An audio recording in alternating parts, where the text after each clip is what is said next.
So the Chinese government tightened regulations on some of the features in autonomous vehicles. I think this has mostly come from a concern around safety. Like they're banning public programs. They're really limiting how companies can talk about the self-driving features in their car. They're not letting folks have, remote parking or summoning features that would let a user of a car call the car to them from a parking spot without having anyone in the car.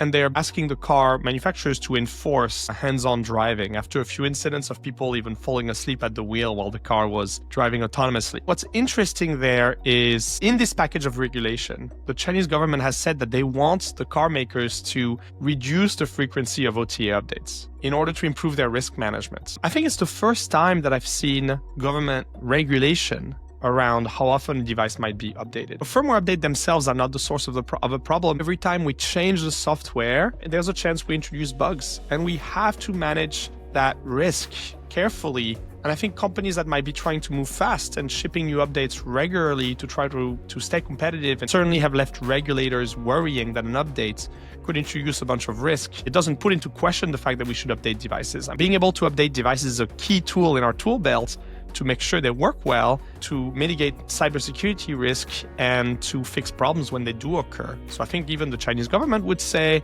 that we want the devices to be updatable.